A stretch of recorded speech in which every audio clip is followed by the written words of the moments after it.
Hi, I'm Paul Phaedra, and this is Ben Barker's Feet. That is my foot. Welcome. This is Squats and Thoughts. Today we're going to talk a little bit about the foot. I mean, treat your foot. That is the topic for today. Treat your feet. foot. Both of them, preferably. No, you just have to choose. You have to choose one foot. Yeah. So we didn't really have a topic, and I was kind of thinking this is something that's kind of a hot topic right now. And this is also an area that Paul specializes in. Mm-hmm. I haven't seen Paul wear a shoe since a few minutes ago. But most of the time when Paul's at work, he is wearing these sock things. And he actually bought some toe socks and covered them in plaster. Is that right? Yeah. So tell me about that. Okay. So we're talking about treat your feet, and he's talking about me being mostly barefoot or emulating barefoot as much as possible. So in my search for the perfect shoe, I decided that I had to make one, and I took a toe sock, and I took this stuff called Plasti Dip from Walmart. It's like a spray-on rubber, and I sprayed it on the underside of my feet in such an artistic way where it created multiple layers of rubber cushioning. So you could still feel the ground, you could still move your foot all the way. Sweet. It just gave you a little bit of protection against the harshness, the poking, the cutting that you can get from that. Sure. So why barefoot?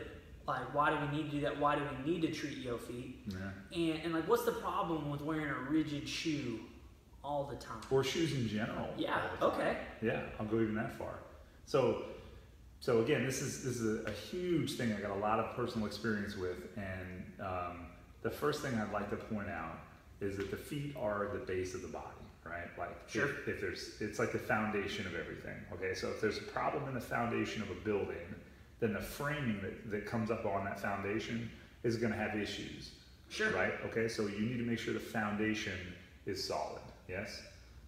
Right? Yes, Sound logical? Okay. No, Right. So using that logical analogy then, the foot then is designed, just like every part of the body, to operate in a certain way, right? So the foot is designed to be very much like the hand in that it wants to spread out. It can be very pliable and manipulative. And in some cases, if you train it real well, very, very articulate at the digits. Okay? Sure. Now that's not everyone's feet, but the second thing is hands are meant to callus up when they get worked, right? Yeah. So that they protect themselves. Now we grip bars a lot, little barbells. I don't know if you can see that, but we have calluses in That's what a man's hand's supposed to look like. The man's hands, right? If you have a man bun, you better have man hands. That's right. We get the calluses in certain places where we only grip where the bar is, and the bar is always rubbing in the same spot, right? Right. Well, the foot is meant to rub everywhere, so it has to be calloused all the way. So all throughout the whole foot, especially the points of contact with the ground, have to get calloused. This is the way the foot is meant to be. Sure. Right? Yeah. Okay. All right. So then there's all these other logical things like where did people do, or what did people do before they had shoes? How did they run? How did they jump? Definitely. All that stuff. So when it comes down to it, basically your shoe acts like a cast.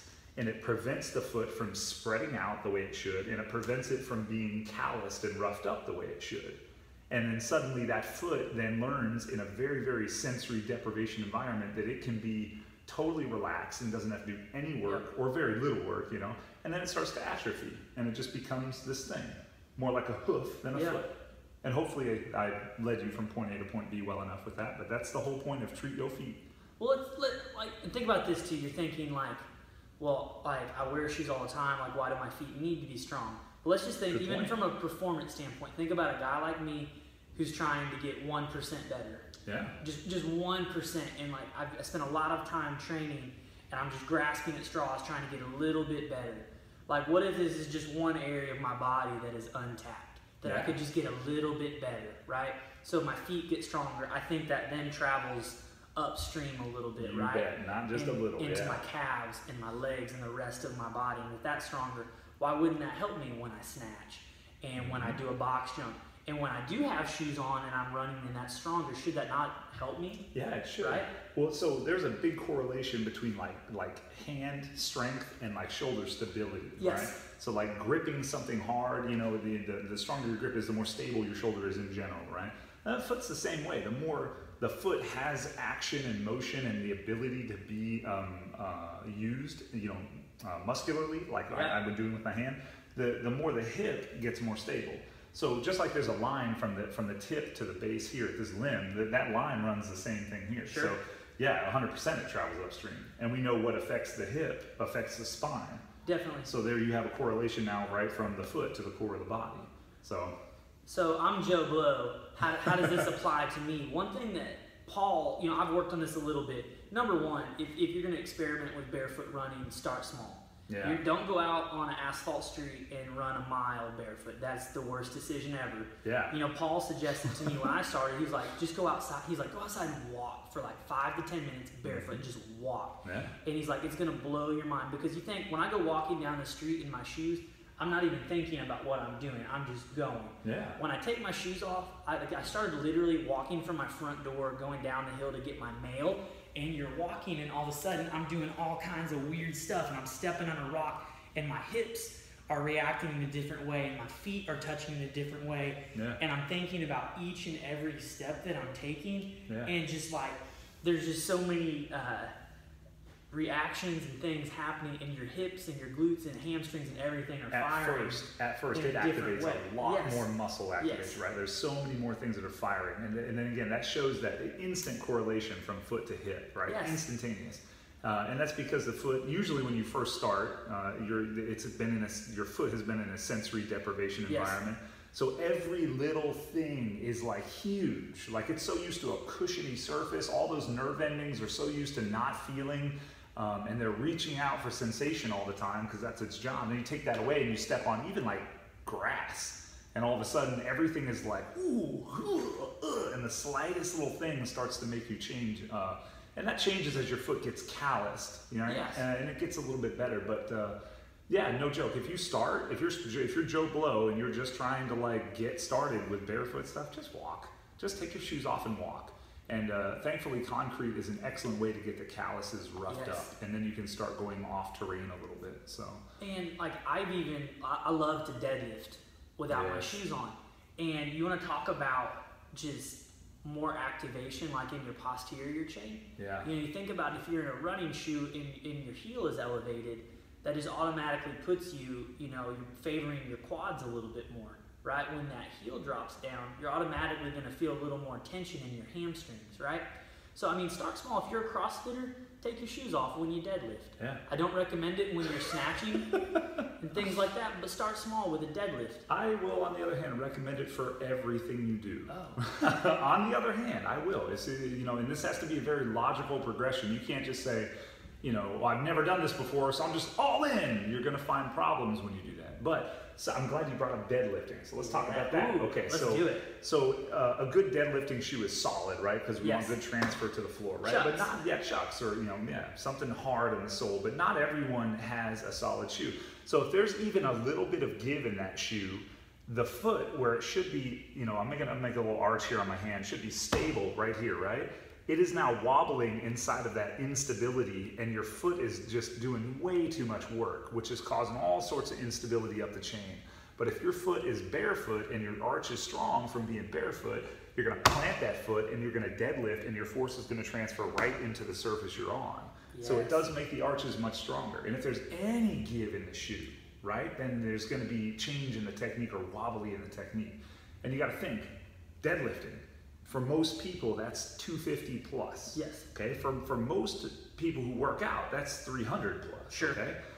All of those little bones in there are going to be grinding together and packed down on doing this micro search for stability inside of that shoe. It's just, I don't think it's very good. I don't think it's optimum. Yeah. Okay. Now, let's switch gears here, okay? Okay. So treat your feet. You need to go barefoot. It has to happen. You should train barefoot. You should do your movements barefoot. You should work on progressions that are very, very normal, smart, and healthy. So we should also do mobility with the foot, yes? Oh, yeah. Okay, Let's bring it in real fast. Yeah. So I have beautiful feet, so I volunteered for this. So Paul showed me this one. Let's just get at a good angle here, right? This is a great stretch for the foot. All right. You take those fingers, we're just going to lace them in between the toes. And you'll notice most of you, like, I can't even really get my fingers in there. Now, Paul, I assume you can just drive your fingers all the way? Yeah, while in a squat position. There we go. So we're just going to jam. Like yogis, lots of you have those toe dividers. This is just the poor man's toe divider, right? Yeah. Jab those fingers in there. I'm going to take my thumb and just pinch that Achilles as hard as I can, even squeeze on the front of your shin there on that muscle. Yep. We're just going to twist it a little bit, right? And this is great. So your toes need to open up. Just like that, the fingers on the hand, they have to have some kind of control here. Otherwise, they're just dead and limp, right? Yep. So he's promoting the mobility toward that motion by interlacing his fingers. And then by squeezing his thumb on his Achilles tendon or his calf, and then on the anterior shin there, he's creating some sort of massage as he's moving his ankle around. It's lengthening and shortening those tissues underneath his other hand. Now, on that Achilles, like for me, there's going to be a hot spot on your Achilles, and I want you to kind of search up and down that Achilles and basically find the spot where it feels the worst, and that's where you're going to hang out. And you just jab that thumb in there. Yeah, now stay in there. Keep your fingers in there. Okay, So I'll show you one more variation. Okay. So take your hand, instead of squeezing up here, get right in here at the joint of the where the bones Lord. meet the ankle, and squeeze right in there. And try to like push so hard, like in your wrist, that you sort of separate the hand from the wrist a little bit. Squeeze I might in there. Also add, find a guy with a man bun named Paul and get him to hold, because that hurt a lot worse when Paul was That's a hanging grip. I'm like a baby. weenie. I didn't want to put that much force into it. Yeah, so you can start to see how tight those tissues are, and really how little they work. You know. So something else I got to add. Paul's just going to sit there and look pretty. I was just thinking about another foot drill we did in college for track to strengthen up those feet. So you can grab like a towel and you just lay it on the ground, and we're just gonna bunch it up with the toes. I mean, this is as basic as it gets. Yeah. But you think about when you're in that cast of a shoe all the time, we're never strengthening those flexors of the feet, right? Yep. Right? And you just bunch that towel up and do a few sets of that. Yep. That's a great way to strengthen them up as we're trying to get into that barefoot walking and running. Now, I'm a proponent of believing that if you are barefoot and you're on multiple terrains and your foot is actively trying to adjust to those terrains, this is all the mobility you need. Sure. On a regular basis, but most of us are not. So this is improbable to ask, right? So even when I go barefoot, I'm on flat terrain all day long. So I still have to go home and walk on stuff that makes my feet move, or I have to do mobility. So shy of that, these mobility drills are just paramount. You just have to do it. It's really important. While you're watching Game of Thrones, No sit on the spoilers. floor. I don't watch it, but I've heard it's a show. You just string those fingers in between those toes, crank that thumb down in that Achilles, and start working on that a little bit. Yes. My challenge for you for this week is to get outside, and I just want you to walk 5 to 10 minutes barefoot. All right, see how it goes. Give us some feedback and let us know what you think. Ben Barker from the Dad Wad signing out. Paul Fager from FagerMoves.com and the Little Rock Athletic Club as always. Thanks for checking it out.